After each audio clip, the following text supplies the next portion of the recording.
We are going to get started. Just want to say good evening, everyone. Thank you for being here tonight. My name is Jacqueline Westman, and I'm the Executive Director of the Union. We just want to give a quick heartfelt thank you to Eagle High School and the entire staff for welcoming us here tonight, and of course, West Ada and the Treasure Valley. So let me quickly tell you a little bit about the Union.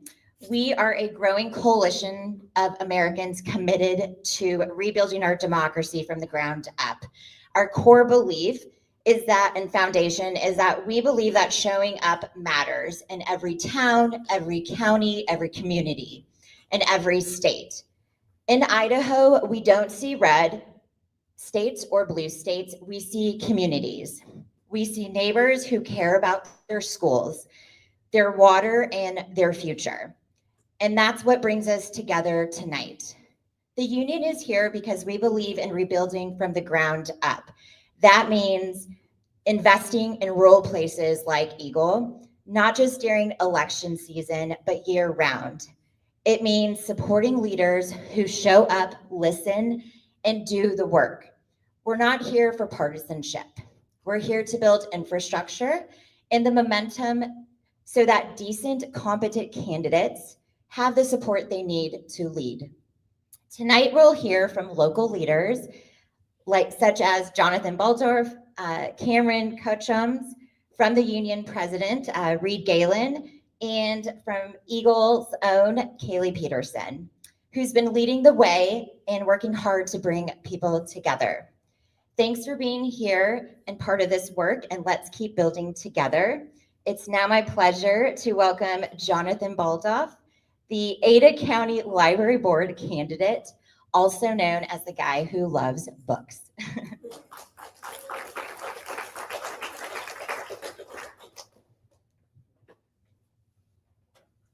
I have a habit of not eating the microphone as much as I do, so if I end up doing that, that'll make my life much easier. That was for the live streams. Oh, so both. Okay. I hope you can hear me on the live stream. Do we have levels for that? I think we're good. Yeah. Okay. So anyway, I have a habit of not eating the microphone as much as I do. So if I start bringing this mic farther and farther away, tell me that. I can project, but I'm sure you don't want me to project. Jonathan, I'm running the Ada County Library Board because, as we just said, I love books and I love libraries. Libraries are a place, they're vital to the Republic and vital to having a well-informed electorate. They're a place where you can have some knowledge, they're a place where you can find some peace, and they're a place to build community. And I think all of those are invaluable and must be maintained and must be protected. You can go to a library if you want to learn how to 3D print. If you want to know whether or not you want to learn snowshoe and develop that as a hobby, you can do that at your local library. You can go check out outdoor equipment and make sure that, hey, this is something I want to do before you make the full investment. And you can also learn skills such as becoming a podcaster. We have studios at our library that you can go learn how to do that. Or if you're a band, you can learn, or you can record an album, find a studio. As a child, it was my favorite place to find some quiet, find a book, find a corner, and enjoy a little bit of right. That's valuable. I think in our community, in our places now, we're lacking a lot of that, and I want to make sure we have the ability to have our people, and sometimes not so young people, such as myself, have that resource. And it's also a meeting space for groups. So if you're in a position that you want to go meet, or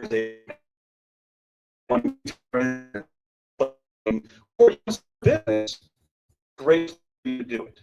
You have those meeting spaces that you're not.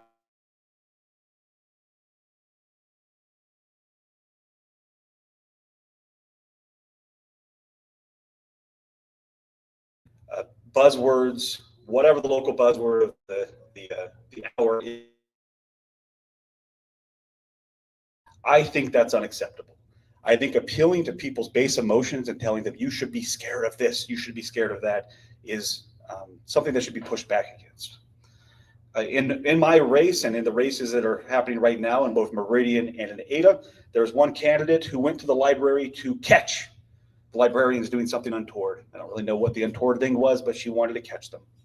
She learned after trying to do that and after meeting these people, what we all know, that our librarians are great people, that our libraries are great spaces to be, not only just for our kids, not for our grandkids, but for us.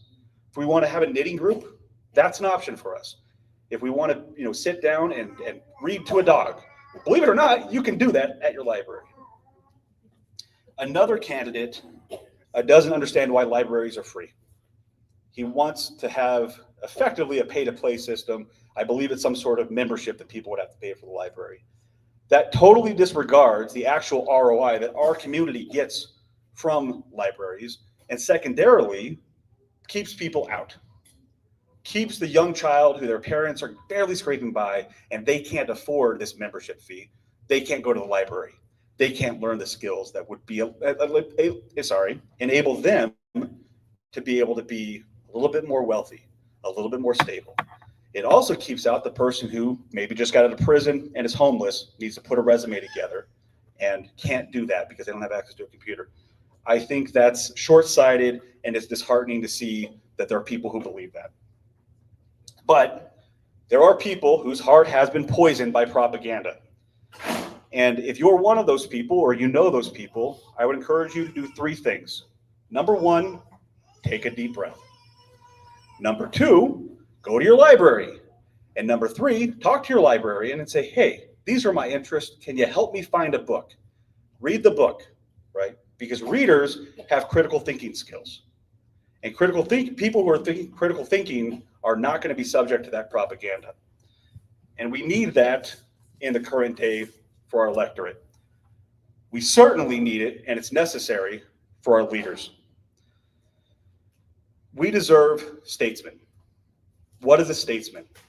A statesman is someone who can be out in the community, talking to the people, trying to figure out what those problems are, and then, again, using critical thinking skills, find solutions to those problems. Statesmen like Kaylee Peterson. We should demand that our leaders be statesmen, because if they're not, then we are not certain that they have principles. We're not certain what they stand for, and if you're not certain what them stand for, frankly, they haven't earned your vote. So demand that candidates and representatives be out in the community, doing things like this event tonight, being out in candidate forums, making themselves available, not just sending form letters back, oh, thank you, we got your letter, great, go away, but responding, talking to you. Yes, I understand your problem. How can I solve that problem? How can we get it done? Making themselves open to press interviews in multiple outlets, not just the friendly outlet that'll just tell them, oh yeah, you're a good person. Yeah, you're a good person, but the outlet that will challenge them. How do I know you're principled? Well, I know that because when it comes time to tough calls, you can talk about those items in thorough, thoughtful ways. We should be demanding that every time. A wise man, many wise men, but definitely one wise man, Steve Birch, often says, vote for the candidate, don't vote for the party. I think all of us should take that advice and keep that advice close day in, day out. Again, make candidates earn your vote. Your vote is almost sacred. You should treat it as such. But that does require work. That doesn't require, oh, it's voting election day, let me go out and quickly do this. That requires you to reach out by email, reach out by social media, call your candidates, talk to them. What do you believe? Why should I align with you? And if they're not making themselves available, either through door knocks or through some other format, they haven't earned your vote and you shouldn't be voting for them. Take your vote back, make them earn it. Thank you.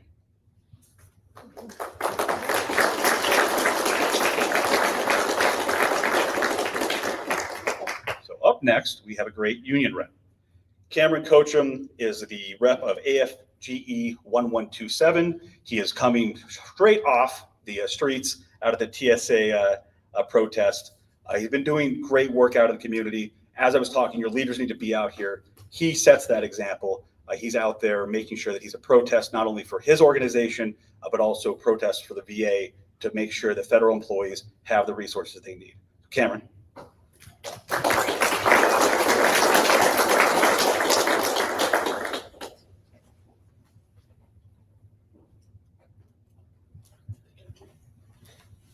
Hi, everybody.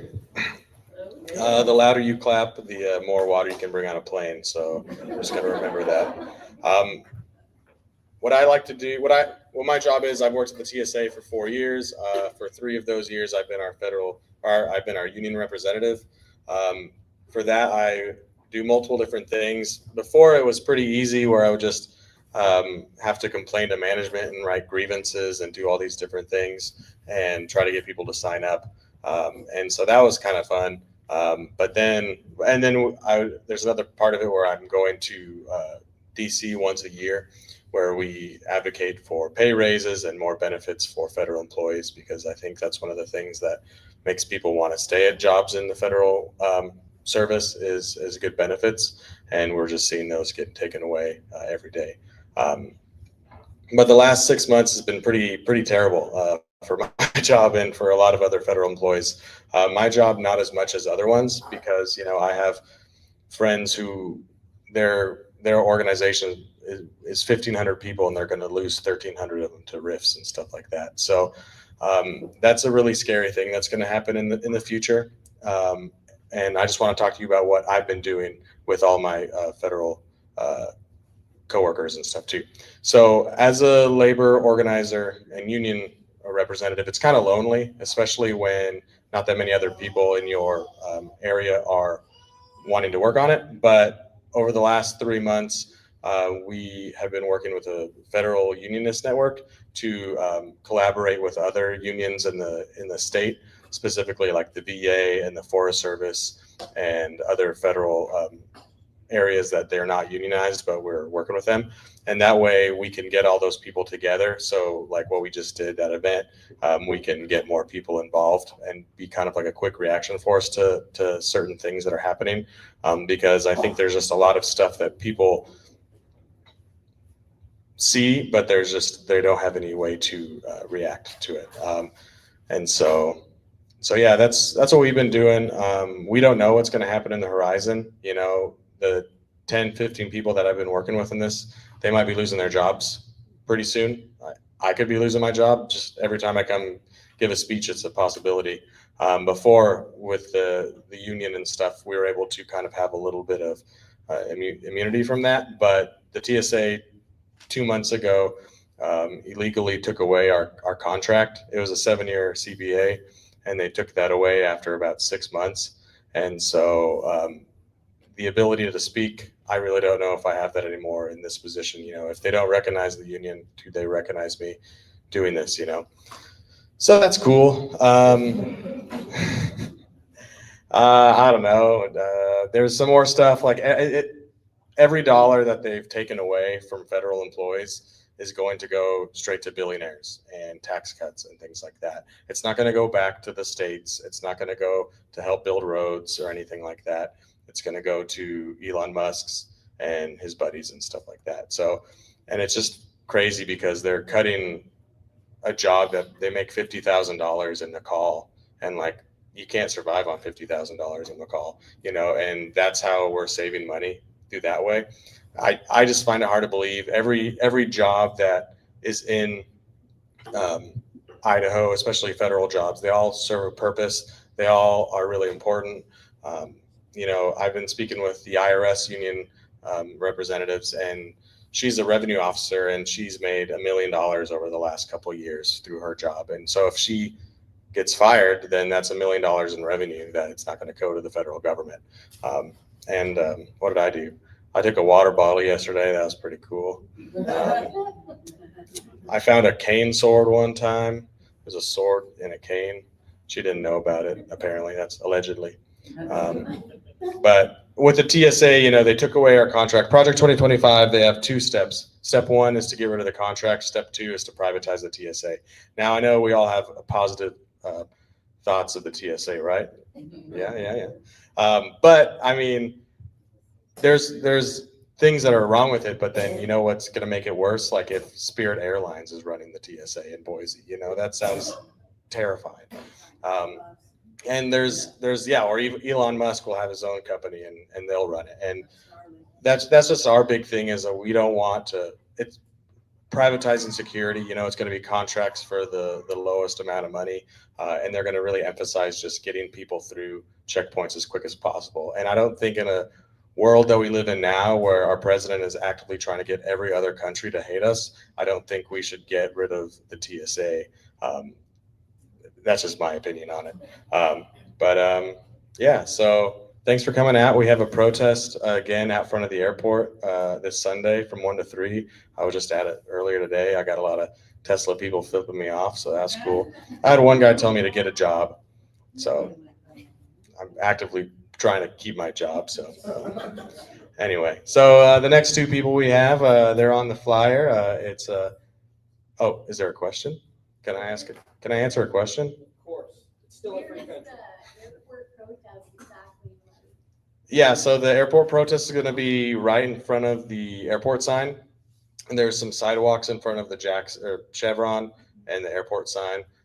You could park in the parking lot of the airport. We got permission to do that, and then you can walk back over there. That is going to cost. There are some hotels that you can kind of park in, but I wouldn't recommend that. Who knows what's going on over there. So yeah, I would recommend just parking in the short term or the long term parking. And today it cost me $5. So yeah. But any more questions? Yes. Can you tell us why federal unions are important for federal employees, especially when it comes to the TSA, like when we have government shutdown? Yeah, that's a great question, stranger.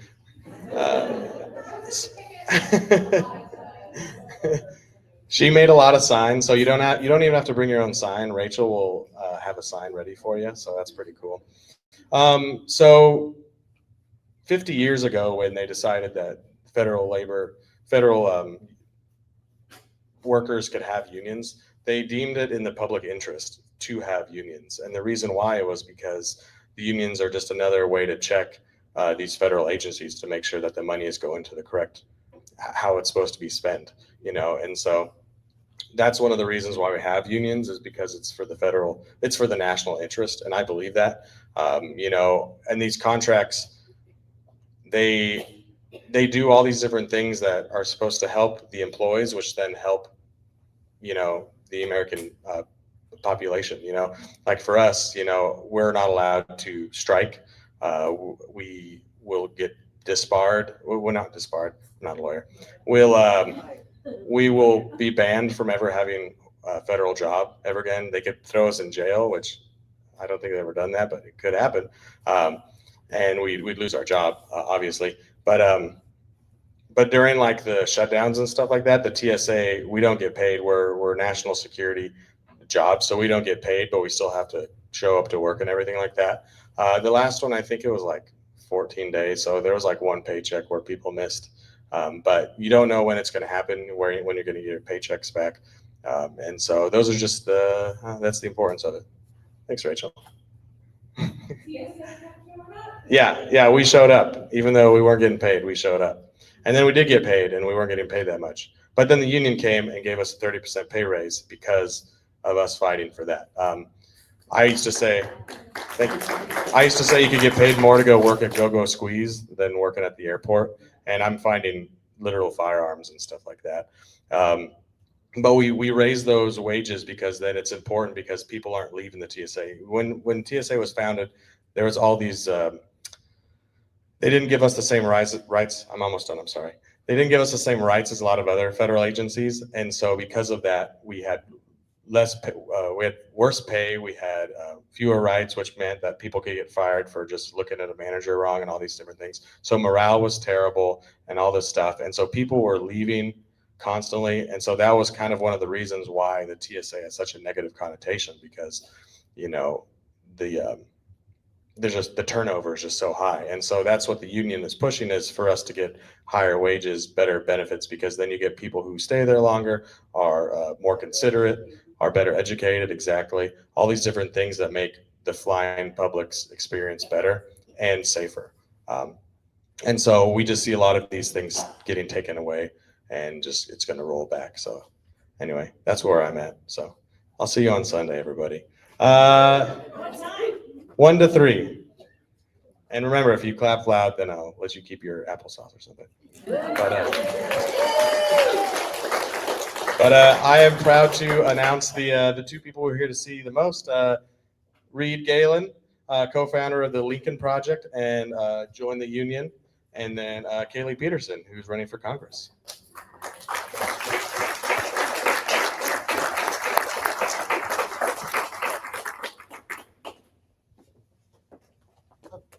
How fancy is this?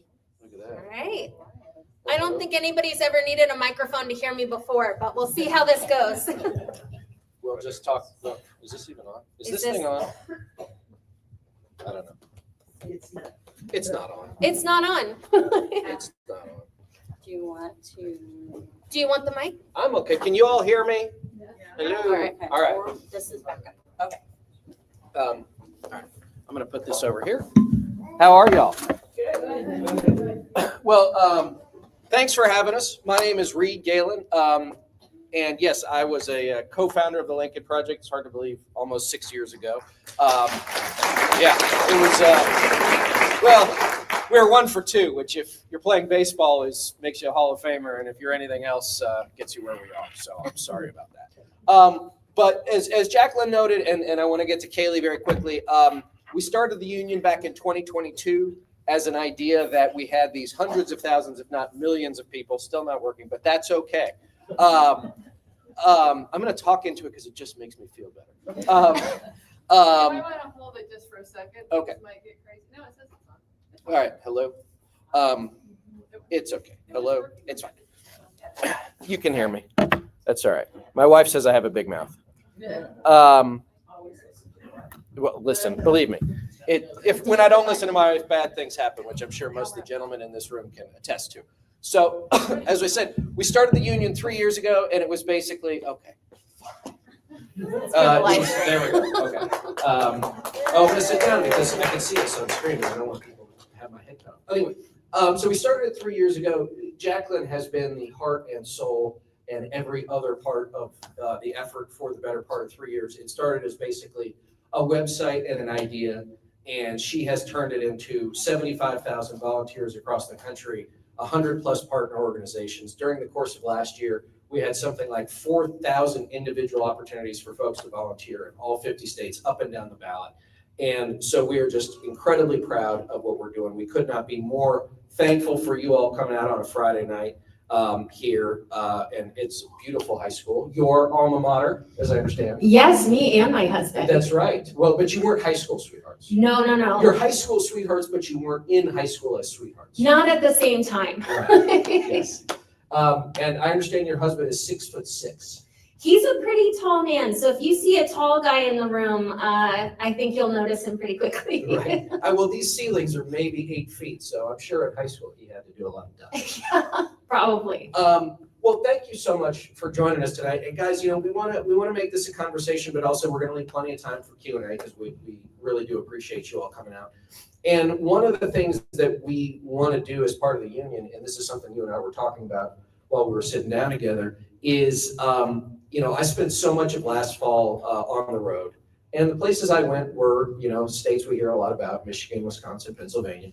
But the places I went within those were not Philadelphia, were not Detroit. I mean, I did go to those places, but I spent a lot of time in places where I think you guys probably feel pretty similar, which is, people take us for granted. They think they know how we think. They think they know who we are. If we are going to get a story covered about us, Kaylee, it's almost anthropological. The people in Eagle, Idaho are just like everyone else, right? And which infuriates me on several levels. But, these are the places that I think have a lot to say. I think have, as red or blue as it might seem, have a much greater diversity of voices.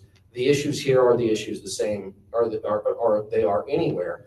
But in a place like Eagle, which is, again, in a state like Idaho, which is growing so fast, but also has a pretty significant agriculture tradition and history too, there are a lot of things that make it what we would call, sort of traditional America. So tell us a little bit about Eagle. Tell us a little bit about yourself. I have a sense that a lot of you know Kaylee, so we won't overdo the bio, but I'm getting to know her. And the folks Hello, people on the internet are getting to know you too.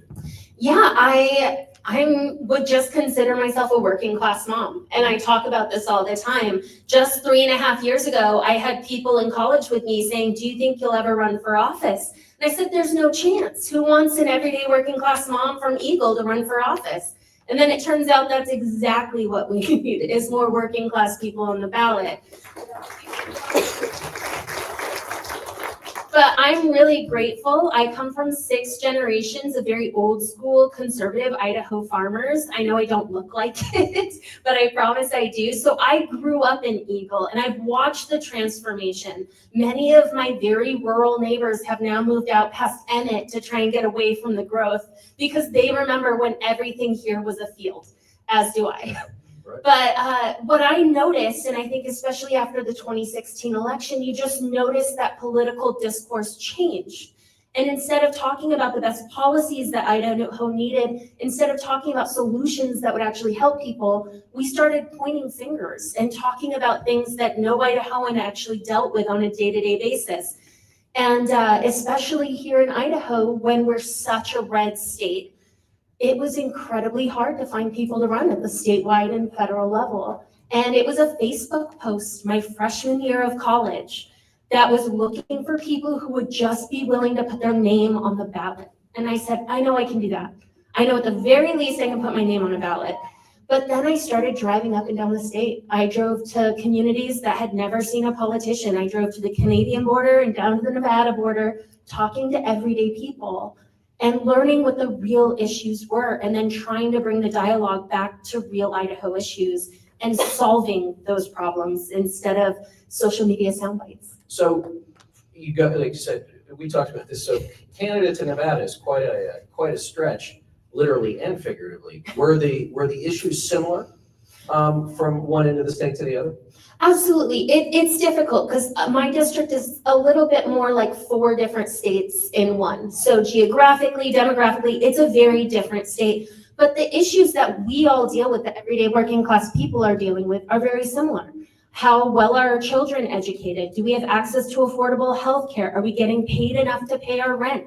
Can we find affordable housing? I mean, these day-to-day issues, not to mention retirement, Social Security, Medicare, are common no matter where you go in the state.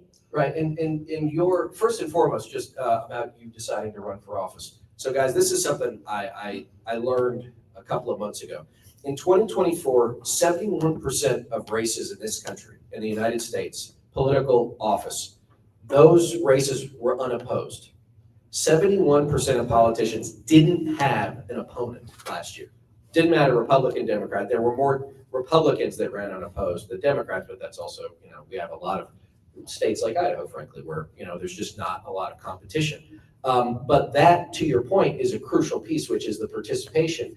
If someone doesn't run in your district, then there are a bunch of people, I assume a lot of people in this room, who might just not participate. And if that means they're not participating at all, then they're not worried about the library, as we heard from the gentleman at the top, and we're not worried about the fire stations and all the other stuff, the things that really do make life go, right? I think we forget that too, is that so many of the races that probably don't get enough attention are the ones that affect our daily lives the most. School boards, libraries, police, fire, public safety, whatever it is, right? You want I don't know, I live in Utah. Do you guys have 2 seasons like we do, winter and construction?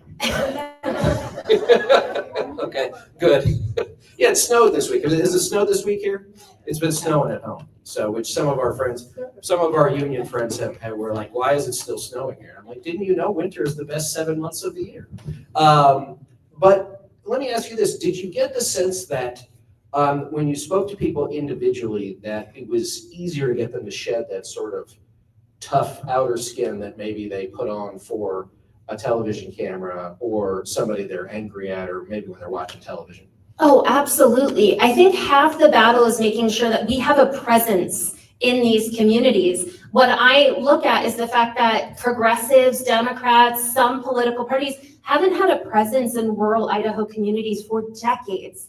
And so most of the work that I'm trying to do is undoing what misinformation and rhetoric and social media soundbites has done.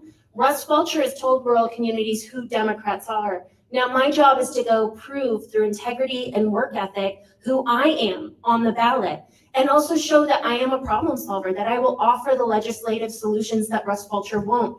But it's difficult. I mean, I run into people all the time who are incredibly hostile, who are angry. And I try and look at the emotion behind that, because most people have some kind of righteous anger.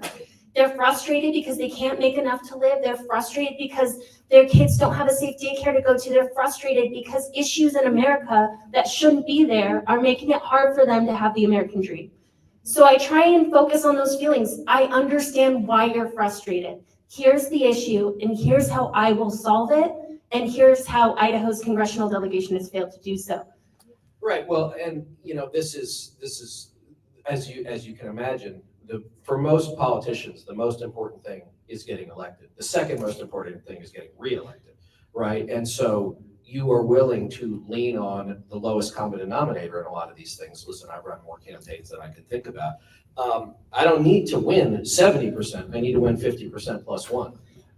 And so that's what you see, is that how do I just keep people angry? And that's the one thing that I saw in a lot of similar communities to the one that we're in now, which is that they had been ignored for a long time, or that maybe in a place like the upper Midwest and say northern Wisconsin, they were heavily unionized.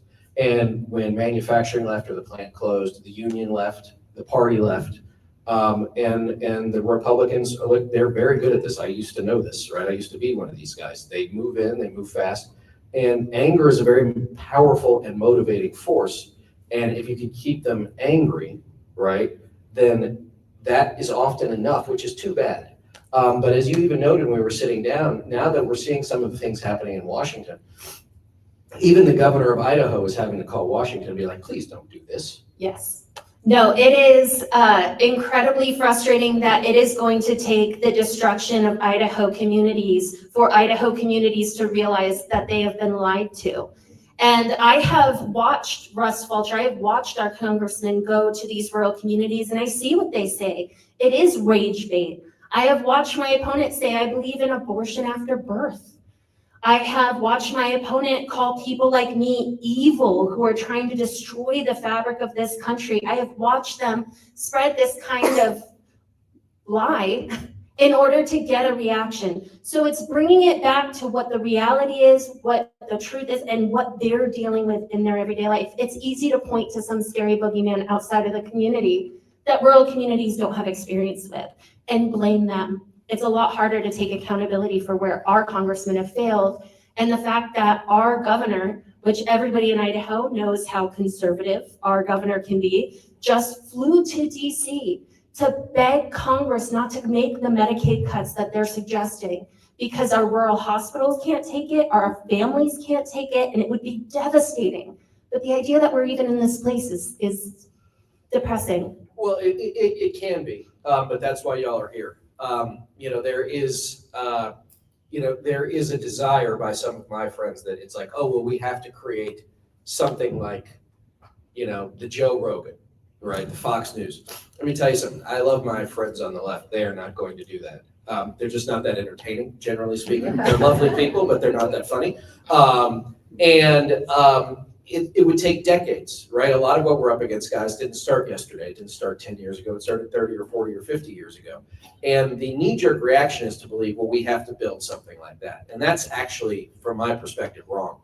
What we have to do is build community instead, because if that's going to take the place, if that kind of anger and that kind of programming and that kind of information is going to take the place of regular discussion that we used to have in places like union halls, VFW halls, the local bar, whatever it is, giving them more things to be angry about is not going to work, right? We have to go in and try and deprogram a lot of this stuff. And let me just say this, that a lot of this stuff buys in bulk and it sells one at a time, right? It is not an easy process. It is not a fast process, but it is probably in the coming days, months, weeks, and yes, years, the only way we're actually going to find our way towards whatever's going to come after this period we're in now. And I'll tell you, in Upper Bucks County, we were actually chased around by a guy. We hadn't even knocked on his door, but he saw us in the neighborhood. He came screaming at us, and he actually grabbed one of the young guys on my team. which was a mistake on his part because although he wasn't a very big guy, he had been captain of the boxing club at his college and was about to join the United States Army. He's now commissioned second lieutenant in the infantry. And once he realized his mistake, he sort of backed away. But as we walked away, Kaylee, right, one of our team members took a picture of him, and he turned around and mooned us and then told us if we ever came back to his neighborhood, he'd get his gun and shoot us. So that guy didn't start out that way, right? And he didn't get that way yesterday. It's been a long, long road. And, you know, there's a lot of things, as you said, to be upset about, which is if you feel like the system has failed you, if you feel like you have done everything you were asked to do, if you guys said, if the American dream is you do what you're supposed to do, you work hard, you act the way you're supposed to, and you'll get ahead, or your kids will do better, and you look out the window and year in and year out, it's not true, then you start to lose faith. And why wouldn't you, right? And that's what I saw a lot of people last year. They didn't, I promise you, they didn't show up, right? They didn't come out to vote because it didn't matter. You know, they say, oh, well, my vote doesn't matter. The problem is, Gillies, it was true. It wasn't matter. It hasn't. And I think both sides of the coin need to start taking accountability. No matter what party you're in, rural communities feel left behind. And I think what most communities are craving right now are leaders who take accountability, who acknowledge the wrong, who say, listen, this didn't work, and this is how we're changing in order to make life work for you. But on top of that, I think politics in and of itself has to change. It's been so long since we've really had statesmen who were elected because they were a community leader, a community activist. They were already a member of their community before running for office. So I think identifying people in rural communities throughout Idaho that already have trust, you know, who go to the Riggins Rodeo each year, or who are already a part of the Grange Hall or the VFWs, because it's going to take real face-to-face community in order to change the distrust that so many people have in the political system. And I think that's why I've been really proud to spend so much time on the road. I spent 60,000 miles on my car last year alone through a massive district. But also over the last 3 years, when I first started running, there were so many counties that didn't have any Democratic Party, that didn't have any candidates on the ballot. And then this last year, I see local members of their community stepping up and running and making those relationships and those connections and building that kind of trust and relationship. I had somebody comment on my TikTok recently. And they said, I haven't seen you on my street, but I saw Lori Peary, who ran for office up and out of Coeur d'Alene. And I said, oh my goodness, I did several events with Lori Peary. She's amazing. But she had built that trust with a far-right Trump supporter. So that's what it's going to take. There's no getting around the hard work. No, there's not. And I think as someone, as I said, who literally grew up in politics and who made a career in politics for a long time, it's really easy to get lazy because you say, okay, well, Idaho won. Is there any chance there? Probably not. All right, then let's not worry about it, right? And the really corrosive part of that is that a guy like me is really talking about like a million people. It doesn't really matter. It doesn't matter if their representative cares about them, is doing right by them, is actually representing them. On a big map of 435 districts, this is one where, from my perspective, it's probably not winnable or not losable, so why spend any time there? And that's what we've seen now, is there are just so many places where, to your point, it could be on the Nevada border, it could all be up in Coeur d'Alene. Again, you know, the people I saw in Wisconsin or Pennsylvania have given up. I would venture to say a lot of the people that you're seeing that don't necessarily on the surface agree with you politically, they're probably not participating either. And frankly, that's what the bad guys want. Right. Well, and I talk to people so often because the one thing I want every person in this room to walk away with is the idea that each and every person has something they can contribute to the political process. For me, it was running for office. I think everybody else guessed it before I did. Didn't you say when you were 8? Yeah, I started writing letters to the Clinton administration about Kosovo in '98 when I was 8 years old. So I think that there were some warning signs possibly. But I also think that each and every person I meet along the way either already has great connections within their community. They have great experience either in policy or legislation, or they're amazing in social media, or writing letters to the editor, or taking photos of local events. Each and every person, when we come together, we build the kind of community that's necessary to create the change. We just start having to get creative with it. We have to get creative with our own role in the process, and remember, it's about relationships more than it is about some big abstract idea of what politics is. Well, my microphone died again, so I'm not going to fool with that. But I look at the walls here, right? Volleyball, debate, speech, golf, softball, track, right? I don't know how many of you or any of you were involved in any of these teams, right? But like, this is the definition of community right here. There are coaches for all of these teams. There are assistant coaches that are maybe parents, right? There are the kids. There are so many people in a community like Eagle, in a high school like Eagle High, right, that are making all of this stuff happen, right? And that's part of it too, is until and unless we start to see that, like, it's not enough just to live somewhere, right? It's enough to say, well, what can I do? Did I play baseball in high school? Did I do something? Is there a club I can sponsor? Is there a coach that needs help that I can provide that for? Because what you're going to do is not only get involved with that person who you're helping coach or advise or whatever, you're also going to start to get in front of the next generation of leaders in your area, in your county, in your state, which I think is incredibly important too. Because if you're a young person in America today, you could make an argument like the best was a long time ago, right? I'm just trying to figure out where to go from here and make it as easy on myself as I can, because I'm not going to have a steady job. I'm probably not going to own a home, right? Who knows what's going to come next? And like, that is the opposite of what we thought of as the promise of America for decades, maybe even hundreds of years. So we're going to take some questions, if that's okay with you. If you guys have any, we'd love to answer some. If not, then we will just stand here and stare at you for the next 30 minutes. So, and I'm going to look at each one of you in the eyes an uncomfortably long time. If you have a question. He's lying. I can't stay quiet for that long, and he knows it. Anyone?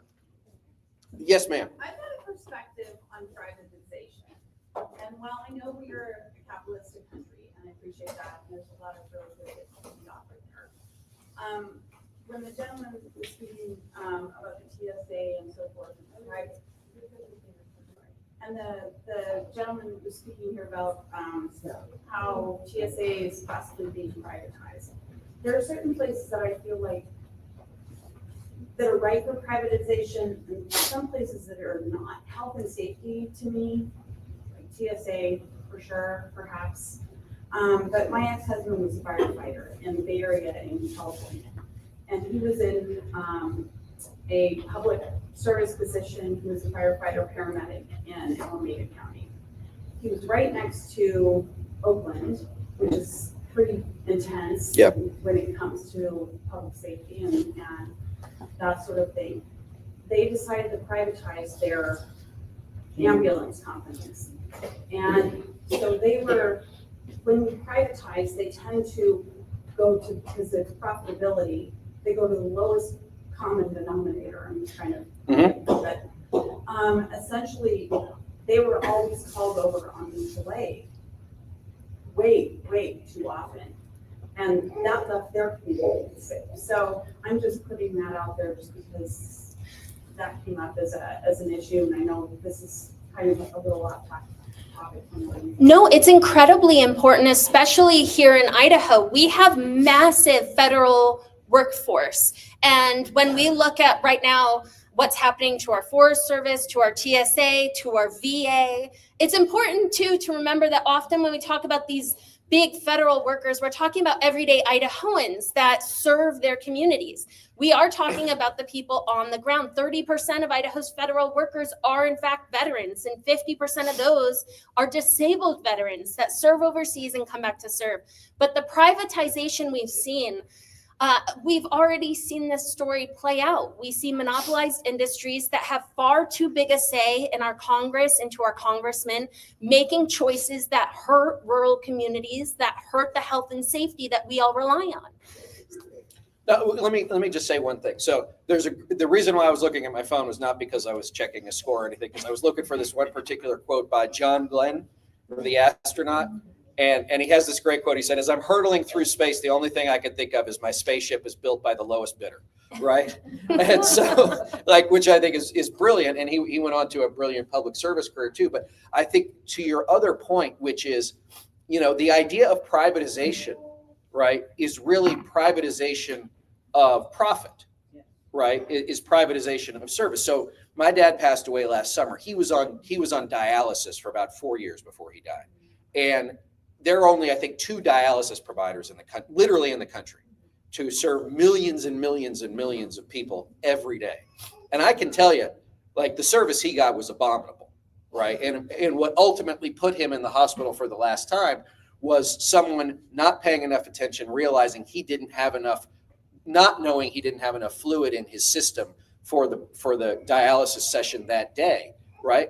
Like, he goes to the hospital, he's gone a week later. Is that person going to be held accountable? No. Is that company going to be held accountable? No. So just because something is quote unquote privatized does not mean there's not centralized control, there's not centralized planning, and ultimately becomes a de facto monopoly. So they have no incentive to do the right thing either. Exactly. And I think especially in North Idaho, we've already seen this play out. Right now, when we talk about the federal lands and taking it away from federal management and private leases to private industries, we know how this works. In North Idaho right now, communities are dealing with clear cutting because we've stripped away regulations and permitting processes that protected the land. Some Idahoans right now are paying $500 for a tent permit on lands that they used to access for generations.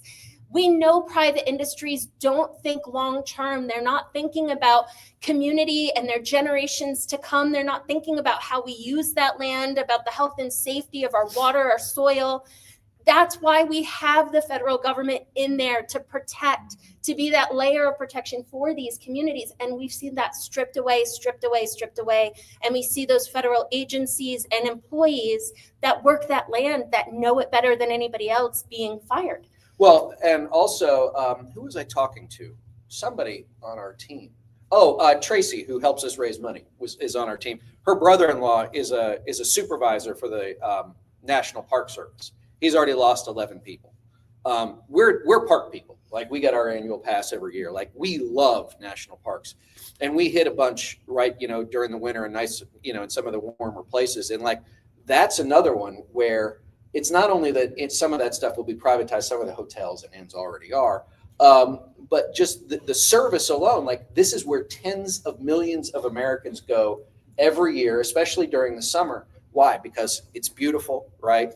It's affordable. People can go there. They can have a good time. It's in many places now they're accessible too, like Zion down in southern Utah. You can basically go to the whole park, no matter what physical condition you're in. And a lot of that stuff too is not privatization. It's just, to your point, it's like, oh, nobody really cares. This stuff doesn't matter. And I think it does matter. And it's strange that it's probably the national parks being screwed up that will garner more attention about what's going on than anything else, because that's where otherwise normal people who don't have a lot of experience or interaction with the government are going to go, wait a second, how come I can't get that tent permit in Escalante or wherever the case might be? All right, who is next? Well, Yes, ma'am. I want to speak on privatization just for 1 second. We don't need to look to California. I had a Department of Correction at that Gladiator School. That's 4,000 men were out on Pleasant Valley Road with a private company, and these are your brothers, sisters, cousins, neighbors that are going to get released, and they were treated like crap under privatization and in an unsafe environment. And luckily, the state of Idaho did the right thing with that, but they've been setting up. I mean, like, I love what you have to say, but I feel like being an Eagle, the sense of entitlement of the people in Eagle that are wealthy, that despise state workers who get to work at home. They get paid too much because all this has been radicalized by right-wing KIDL radio. I am a rhino. I've been watching the Lincoln Project since the beginning. I'm not a Democrat. I have a son who's a Democrat, and I will support him all day long. Cameron over there. I raised the Democrat. I'm probably more Democrat leaning because I jumped off the Trump train way. It was like there's a lot of hard no's on that. Right. But the sense of these people who are wealthy, who have expensive homes, who have cabins in the mountains, who live a very great life going to Europe every summer, who hate federal workers. They do not, they're setting us back. You know, they are not, it's not those little people. I think that's just a television. I mean, I think they are doing their part on voting the wrong way, but the wealthy are the ones who are driving that train.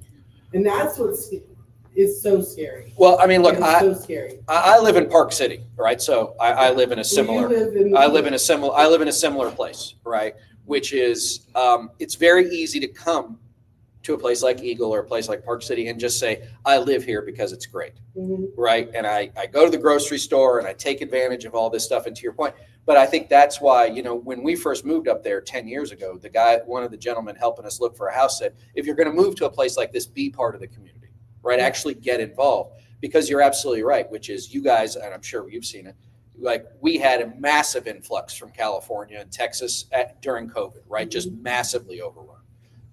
And most of those people, you know, God love them. I'm friends with some of them, but they didn't take advantage of being part of the community because it wasn't being asked of them. And when you ask them, sometimes they will, sometimes they won't. But I think that's the other part too, is like, if you're going to live here, be part of it, right? It's not just a matter of saying, well, I pay my property taxes and I do everything else, so leave me alone. And that's the other part too, is as Americans, like we're asked very little to be citizens, right? Yeah. Like being a citizen it requires literally almost nothing of us, right? And I think that's the other part too, is that we have to get back to a place where, you know, we have this really strong tradition, especially guys out west, right, of rugged individualism, right? We're going to be out on the plains and yada, yada, yada, which is great, like for me, for like a weekend, right? And then I don't want to be on the back of a horse anymore.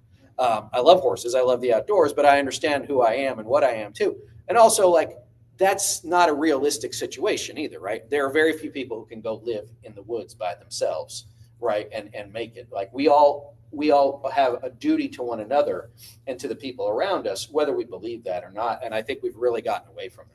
Oh, absolutely. I notice when I work with these communities that bringing some facts back to the conversation is really important, because often when we see low income families or people on Medicaid or Medicare on TV, they're these leeches on society who don't work and they don't help. But that's not the reality of the situation. 60% of American families right now live paycheck to paycheck and struggle to make ends meet. So do wealthy communities truly believe 60% of Americans are too lazy to try? No.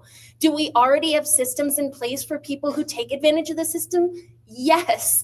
And so bringing that back to the conversation, and also the stark reality that only 16% of children who grow up in extreme poverty are able to escape that poverty and succeed later in life. And then yet we defund education, we defund the programs that they rely on to try and get out of poverty. So bringing truth into the conversation and reality of what this really looks like for most people is important, because I think oftentimes there's a big separation unless they're serving you at a restaurant or unless you don't get to know their situation and their circumstances. And we have to bring that back to the conversation. And I would say this too, and then we're going to take another question is I think what you said about, you know, someone who's working in a service job. I think about it too. If I go to the grocery store and I'm in the produce section, unless there's a sticker that tells me where that potato comes from, I don't think about where the potato comes from. I don't think about who grew it. I don't think about who harvested it. I don't think about who put it on a truck, right? Who put it in a box and how it ultimately got to the Smiths. Like I have no conception. I don't even think about it. It was right down the street. I'm sure it was. Those are here. But I think that's the point too, is like just a little bit of that. Like, you know, the potato is not the potato. The potato is about 100 people up the line. Yes. Right. And frankly, the further up the line you go, the less money they make on that potato. Yes. Right. And the harder that work is. And I think that it's really easy. We have become a society where we decide what bubble we want to create for ourselves. And for those of us that can afford to, we do. Right. I don't have to live in a world I don't want to live in. I don't have to let something bother me. And I think that's you know, that makes us all lotus eaters, right? That makes us all just say, oh, we're marking time. We're waiting for that time when we can go to Europe this summer. All right, I will shut up. Who's next? Yes, ma'am. So as a person that wants to make a difference, I find it really difficult sometimes, and I think to have the information that I need to make a difference. And like you were saying, all these, you're going on all the percentages, right? Most people don't know that.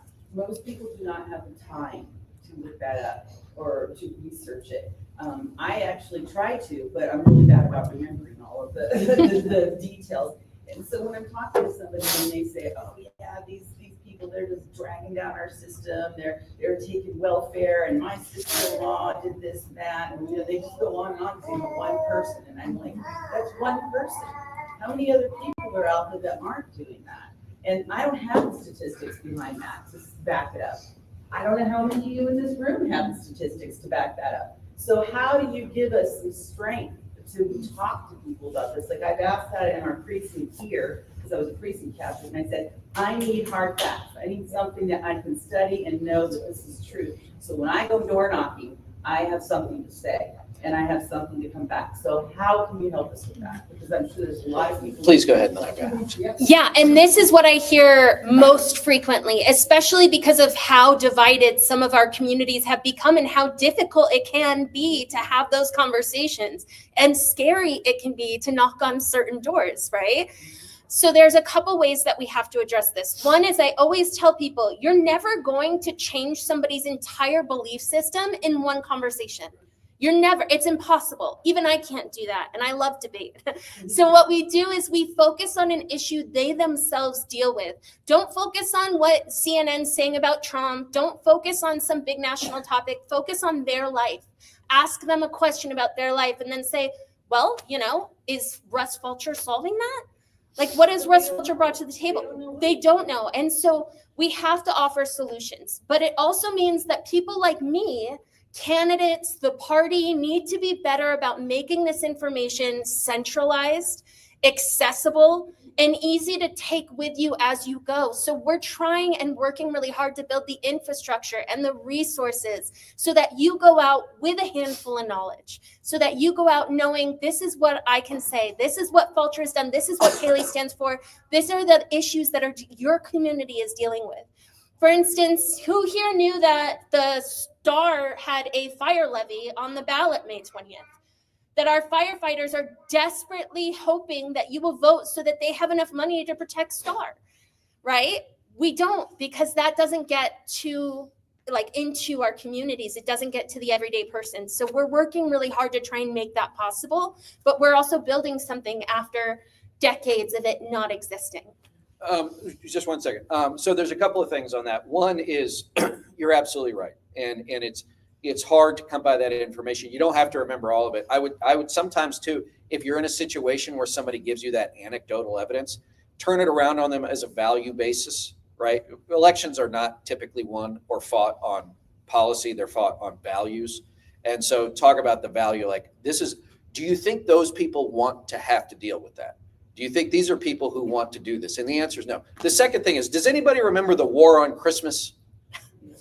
Right. That started with one Starbucks in Missouri, right? One. And it blew up out of there. So the only reason I bring that up is because our opponents are really, really good at taking that one thing and making it everything. And once in a while, you just have to go, it's bullshit. You're full of shit. You don't know what you're talking about. You might think you know what you're talking about. You might not be friends with that person afterward, but you don't have to let them off the hook for being full of shit, right? You're like, you don't know what you're talking about. You have a lot of friends in the list. Listen, haven't we all? Like, hey, you want a surreal situation? We need to give our kids presents at Christmas. No, well, listen, $30 do you want a surreal situation? Remember the whole signal chat thing? A guy that was once my best friend in the world is on that signal chat. How crazy is that? Right? Like, this stuff gets weird in a hurry. So this is the other part. They will take one small piece of information and a lot of ignorance and display it as ultimate knowledge. It's not. And it is a very powerful thing. And it is part of the whole messaging apparatus. You know better. They don't know. Do your own research. All of that, right? They're not going to do their research. You know why? Just because the same thing about no one has the time. They don't have the time either. They get that one thing that they can latch onto. And guys, this is one thing about messaging. find out what you want to say, and then say it 8 million times, right? Like this is basic 101 messaging. And the other part, a lot of our friends, elections don't happen 8 weeks before election day. They happen every day. The communications has to happen every day. The community building has to happen every day. When we think about Fox, or somebody mentioned the radio station, that's political communication. That's campaigning that happens all day, every day, right? So we can't think about it in the context of like, oh, well, nobody really pays attention to this stuff before Labor Day. BS. People are paying attention all the time. We're accepting information all the time because we can't get away from it. All right, who was next? One thing about the union and being part of Team Idaho is we have sub-teams. So we've got a research creative team, social media team. So say, for instance, like you know what is required to you. Say it's terrorists. We can put together talking points that come from, research information, but that you can be able to pass out as you're door knocking or flyers or curated basically to whatever talking point you want to, talk to other folks about, etc. That's what we sign up for. Yes, and we would love to have that, right? Because you all know you're on the ground, you live here, and that's the local issues matter. That's where it all starts. So that would be huge. Yes, ma'am. Yes. I think you and I have one thing in common, and that's we know what it's like for somebody to learn one thing about us and react with fear and loathing and anger. Is there any way to get past that and have a conversation? Yes. I will tell you, I think half the reason I've had so much success in rural communities is by smiling. It's my go-to when I react to people. I deal with angry people often, so it's natural for me. But I once had a couple come up to me in a Riggins gas station and go, once they found out I was a Democrat, they're like, "You're a baby murderer." And they were so livid. And I just smiled and I said, "Well, talk to me about why you think that."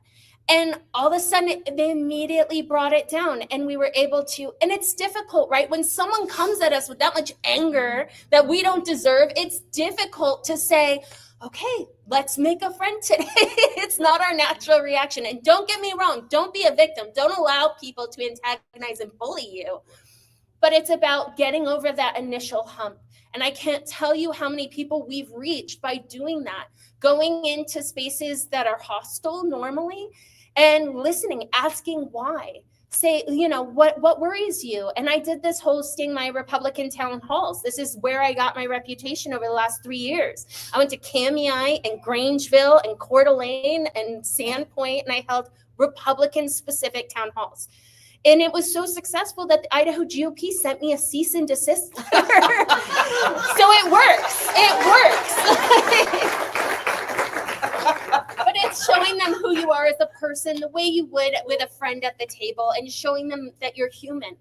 And asking them about themselves, it immediately brings those guards down. And if it doesn't, then walk away. Right. I 1000% agree.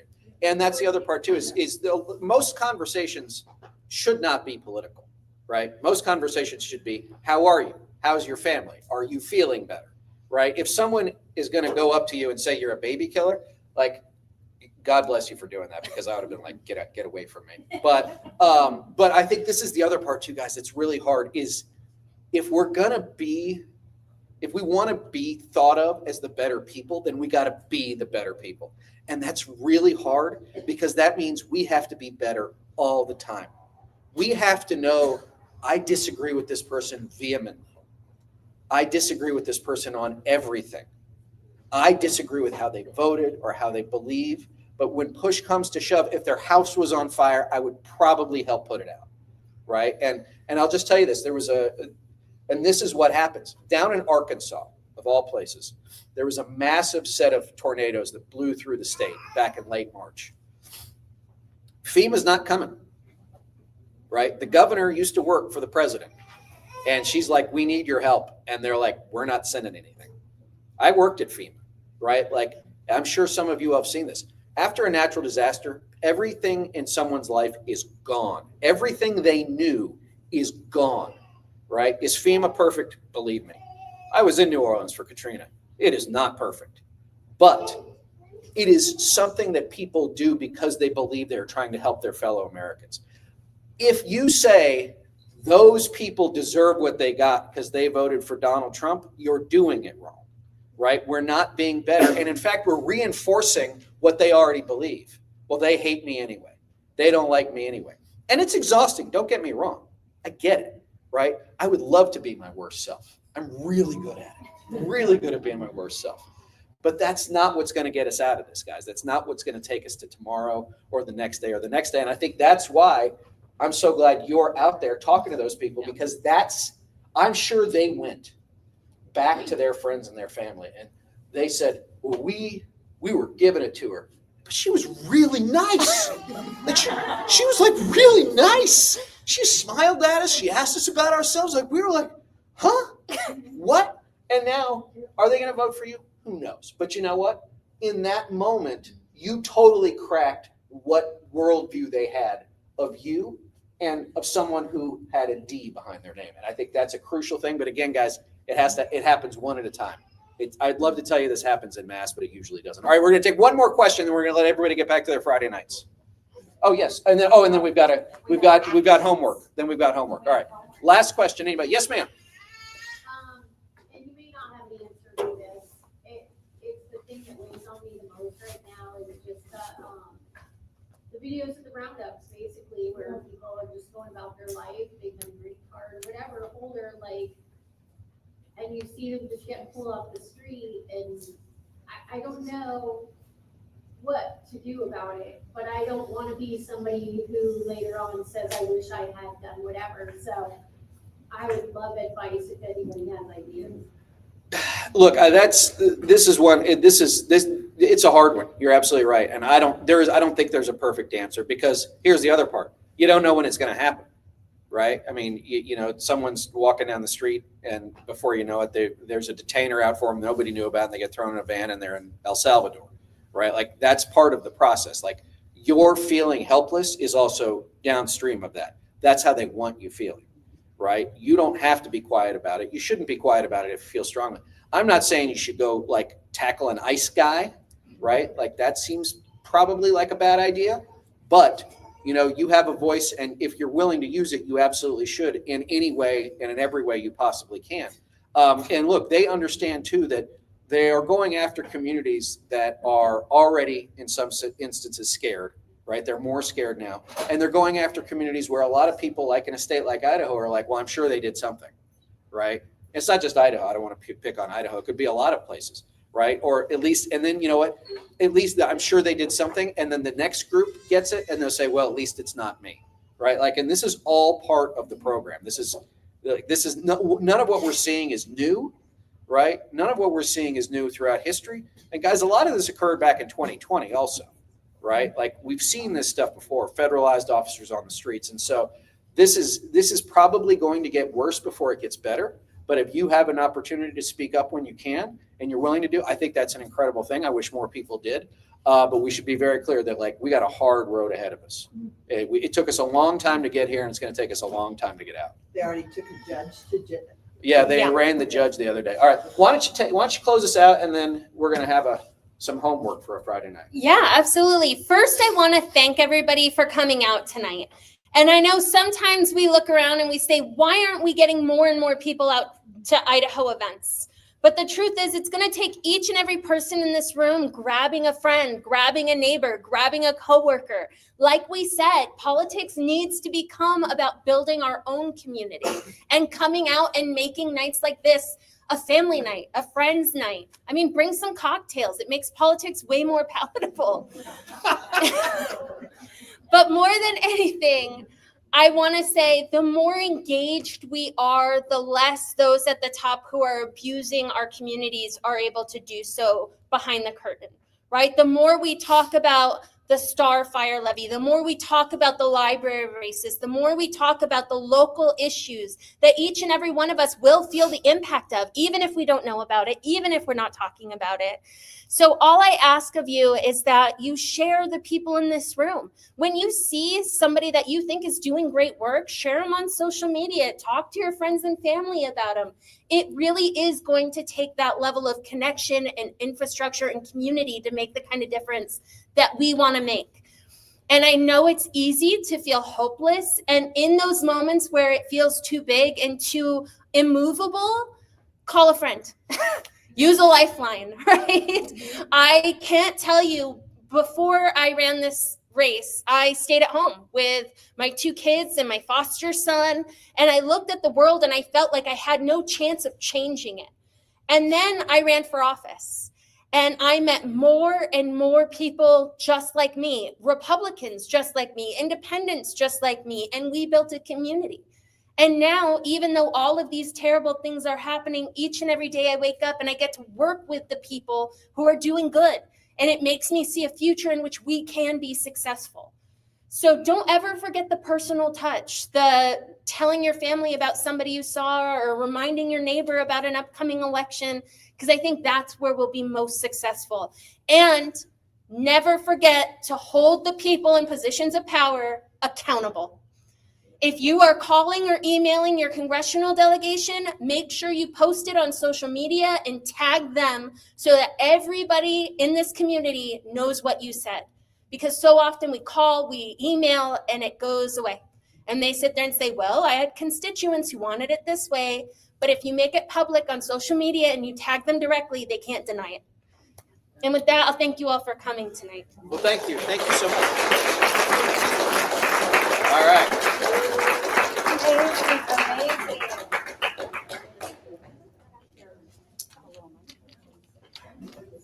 Hey guys, a few more minutes. I'm Stacy from Arizona, rural Arizona. And can you guys hear me okay back there? And I just want to say, Eagle is beautiful. Your state is beautiful. We drove up. I live in a rural area too in Arizona, and so I'm very familiar with rural issues. I'm the West Regional Organizer with the union, and I'm so happy that you guys on Friday night decided to spend time with us. You could be doing anything else, eating salad somewhere at a salad bar or going to a brewery or playing games. So thank you so much for being here. I just wanted to, yes, share some homework. We are in a school, so we have homework, right, Kaylee? A couple of things that I looked up about Idaho. The state of Idaho faces a lot of critical issues and demands, like every state and every town, our immediate attention and action. And in 2024, the general election, Idaho set a new record. If you all know this, I learned this today, with over 914,000 ballots cast, reflecting obviously a desire, right, for civic engagement. And so here we are tonight doing that same thing, but we can't stop. Just like Reed and Kaylee were sharing, 24/7, we need to be on the ground. If we're not on the ground talking and building community, somebody else is going to take our place and do that, right? The union is wonderful. We are nonpartisan. We believe in going everywhere and including everybody. Voter registration is one of our big efforts that we're pushing right now. There are many ways to get involved. If you get online, jointheunion.us, flyers that I handed out to you guys individually have a lot of more information here. Join our website, easy to get logged in and meet others in your community. That makes it not feel so lonely, right? When you're wanting to focus on a particular issue. You can host a meet and greet. We have a lot of people doing that in different communities, ways to build rapport, get back comfortable with people again, being able to communicate civilly, hopefully. And then planning action. That's your homework, right? We need leads. We need leads in communities. We need precinct captain leads. We need district leads, congressional district leads, state leads, so we can, again, share the information out further, spread the seeds. Mobilizing events. The protest leader, did he leave? Yes, I'm all about a good protest. I love showing up for protests, but what's the action after the protest, right? And so we can help at the union provide flyers. We have a great creative team that can put together flyers with talking points and ways to get people registered. Local issues can be placed on those flyers, and they're really pretty too. Thanks, Ryan. So supporting voter access on election day, you can assist with transportation. Vote Riders is one of our partners. We have like 125 partners across the country doing the good work. We can help you plug in to those partners. Driving somebody to the ballot box, or helping them figure out their registration or where their poll might have changed because of redistricting issues, stuff like that. We have lots of teams that you can join in with. Our comms team, communication, social media, outreach team. We have our creative team if you're an artist. Also the intel. This would be so important for your particular question. We have an intel and research team that goes in deep to facts of local communities, just like this one. So we're glad you're here. Thanks. Thanks so much, Kaylee and Reed, for your discussion tonight, and join us. Okay.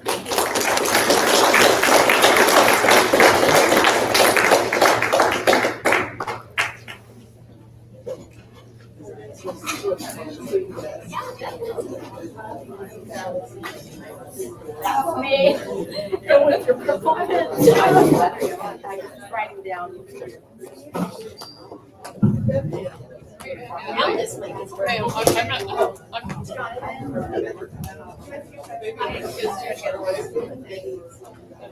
I hate tech.